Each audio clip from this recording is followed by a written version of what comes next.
PCOD ഉള്ളവർക്കും പ്രഗ്നൻസിക്ക് try ചെയ്യുന്നവർക്കും ഉലുവ എങ്ങനെ സഹായിക്കുന്നു എന്നറിയാമോ? ഹേയ്, ഞാൻ ഇഷ.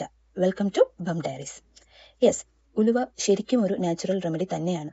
അതിനൊരു സംശയവും വേണ്ട. നമ്മുടെ PCOD, PCOS കുറയ്ക്കാൻ സഹായിക്കും. പീരീഡ്സ് റെഗുലേറ്റ് ആകാൻ, PMS കുറയ്ക്കാൻ, കൺസീവ് ആവാൻ ഹെൽപ്പ് ചെയ്യുന്നുണ്ട്. ഷുഗർ നിയന്ത്രിക്കാനും, എന്തിനേറെ പറയുന്നു, മുടി വളർച്ചയ്ക്കും സ്കിൻ ഗ്ലോയിങ്ങിനും വരെ ഉലുവ ഹെൽപ്പ് ചെയ്യും. നമുക്ക് വീഡിയോയിലോട്ട് പോവാം. PCOD ഉള്ളവർക്ക് സാധാരണയായി ഇൻസുലിൻ ലെവൽ കൂടും.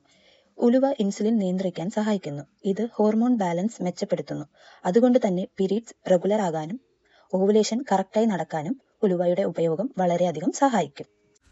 ശരി, നമുക്ക് എങ്ങനെ യൂസ് ചെയ്യുമെന്ന് നോക്കാം. PCOD, PCOS കൺസീവ് ആവാൻ നോക്കുന്നവർക്കും വെയിറ്റ് ലോസ്, ഫാറ്റ് കുറയ്ക്കണം എന്നുള്ളവർക്കും വേണ്ടിയിട്ട് രാത്രി 1 ടീസ്പൂൺ ഉലുവ വെള്ളത്തിൽ കുതിർത്ത് രാവിലെ വെറും വയറ്റിൽ കഴിക്കുക. അതിൻ്റെ വെള്ളവും കുടിക്കാം.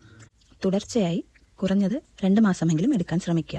ഇത് എടുക്കുന്നത് കൊണ്ടുള്ള ഉപയോഗം എന്ന് പറയുന്നത് ഓവുലേഷന് ഹെൽപ്പ് ചെയ്യും, നമ്മുടെ എഗ് ക്വാളിറ്റി കൂട്ടും. പ്രധാനമായിട്ട് ശ്രദ്ധിക്കേണ്ട കാര്യം, ഓവുലേഷൻ മുന്നേ വരെ എടുത്താൽ മതി. ഓവുലേഷൻ കഴിഞ്ഞതിന് ശേഷം ഉലുവ ഉപയോഗിക്കേണ്ടതില്ല. അടുത്തതായി, പീരീഡ്സ് റെഗുലേറ്റ് ആവാനും PMS കുറയ്ക്കാനും നല്ലത് ഉലുവപ്പൊടിയാണ്. അത് 1/2 ടീസ്പൂൺ ഉലുവപ്പൊടി ചൂടുവെള്ളത്തിൽ കലക്കി ദിവസത്തിൽ 1 പ്രാവശ്യം കുടിക്കുക. വെറും വയറ്റിൽ കുടിക്കണമെന്നില്ല. പിന്നെ നമുക്ക് മുടി വളരാനും സ്കിൻ ഗ്ലോ ചെയ്യാനും ഉലുവ പേസ്റ്റ് ആക്കിയിട്ട് നമുക്കത് തലയിലും മുഖത്തും തേച്ചിട്ട് ഒരു 30 മിനിറ്റ് വെയിറ്റ് ചെയ്ത് കഴുകിക്കളയാവുന്നതാണ്. ഈ മുഖത്തിടുമ്പോൾ നമുക്ക് ഉലുവ മിക്സ് ചെയ്യാനായിട്ട് പാലോ തൈരോ എടുക്കുക. അപ്പോൾ കൂടുതൽ റിസൾട്ട് കിട്ടും. പ്രഗ്നൻ്റ് ആയവർ ഉലുവ കഴിക്കേണ്ടതില്ല. പിന്നെ അധികമായിട്ട് ആരും ഉലുവ യൂസ് ചെയ്യരുത്. മാക്സിമം പോയാൽ 1 ടീസ്പൂൺ.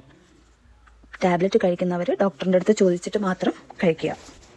പ്രഗ്നൻസി പിടിച്ചു കിട്ടാനും ഓവുലേഷൻ കറക്റ്റായി നടക്കാനും മറ്റൊരു ഹോം റെമഡിയുമായി നമുക്ക് അടുത്ത വീഡിയോയിൽ കാണാം. ഉറപ്പായിട്ടും ചാനൽ സബ്സ്ക്രൈബ് ചെയ്യുക, ബെൽ ഐക്കൺ ക്ലിക്ക് ചെയ്യുക. Thank you for watching.